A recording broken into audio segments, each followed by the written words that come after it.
हिमांशु जी, आजाद भारत में ऐसा दृश्य आपने देखा है क्या? नहीं, देखिए, चंदन क्यारी की जिस जगह की चर्चा कर रहे हैं, इसके पहले भी हम लोगों ने अपने चैनल के माध्यम से आवाज़ उठाया था, दिखाया था इनकी समस्याओं को। लेकिन मज़ेदार बात देखिए, अभी चंद दिन पहले डुमरी में चुनाव होता है। आप देखते होंगे कि जाति विशेष के नेताओं को जाति विशेष के गाँवों में भेजा जाता है कि आप जाइए और अपने जात के लोगों को समझाइए कि इस बार वोट हमें करना है।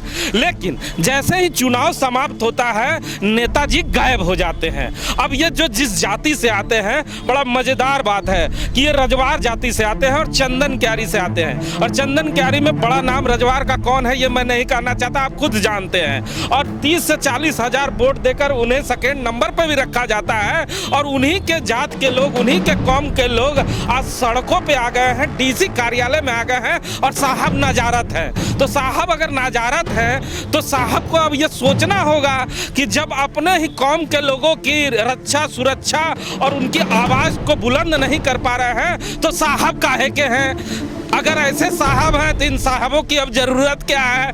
जहां तक बात इलेक्ट्रो स्टील की है, तो इलेक्ट्रो स्टील और वेदांता स्टील जब से वेदांता बना उसके बाद आप देखते होंगे कि कई बड़े नेता, अभी आपने हुड़का जाम की भी चर्चा की है, तो कई बड़े नेता जब वेदांता इलेक्ट्रो स्टील की चर्चा मात्र होती है तो वो ऐसे खामोश हो जाते हैं मानो उनकी कानों में कुछ सुनाई ही नहीं दे रही है। अब उनकी खामोशी की कीमत क्या होती होगी ये भी आपको समझाने की जरूरत नहीं है, क्योंकि आप भी 17 साल से पत्रकारिता कर रहे हैं। जो नेता वेदांता इलेक्ट्रो स्टील के दरवाजे पे मोटरसाइकिल से नेतागिरी किया करते थे, वो नेता अब स्कॉर्पियो पे चल रहे हैं, सफारी पे चल रहे हैं, फॉर्च्यूनर पे चल रहे हैं। लेकिन जिन के बदौलत चल रहे हैं वो इस तरह अपने छोटे छोटे बच्चों को लेकर सड़कों पे आए हुए हैं। शर्म इन्हें नहीं आनी चाहिए, शर्म उन्हें आनी चाहिए। लेकिन इनका भी दायित्व बनता है कि जब इनके गांव में वो नेता जाते हैं तो उनसे प्रश्न पूछना चाहिए कि नेताजी चुनाव के समय तो वोट मांगने आप आ गए हैं, लेकिन हमारी समस्याओं को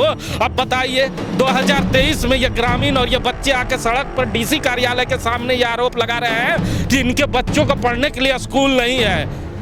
अब बताइए, अभी चंद दिन पहले डुमरी में बड़ी बड़ी बातें स्टेज से हुई है कि हमने क्या नहीं किया, और लोगों ने जिताया भी सरकार को।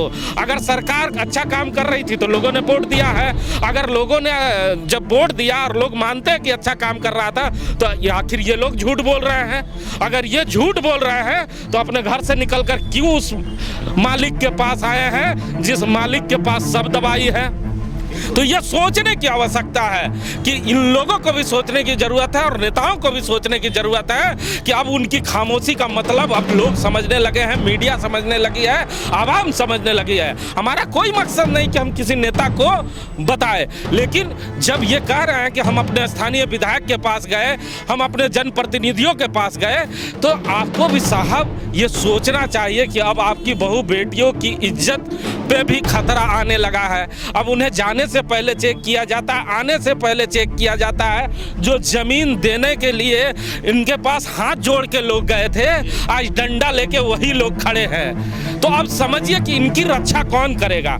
ये बहुत बड़ी बात है। इन लोगों ने हार पार कर आज डीसी कार्यालय आने का काम किया है। जब जनप्रतिनिधि खामोश हो जाए, सांसद खामोश हो जाए, विधायक खामोश हो जाए, विपक्ष का नेता खामोश हो जाए, तभी आवाम अपने घर से बाहर निकलती है और अपनी सुरक्षा, अपनी जानो माल की रक्षा करने के लिए उपायुक्त के पास आती है। इनकी मजबूरी ये है जो हम समझना चाहते हैं, लेकिन जनप्रतिनिधि समझना नहीं चाहते शर्मा जी। तो आज़ाद भारत की यही तस्वीर है।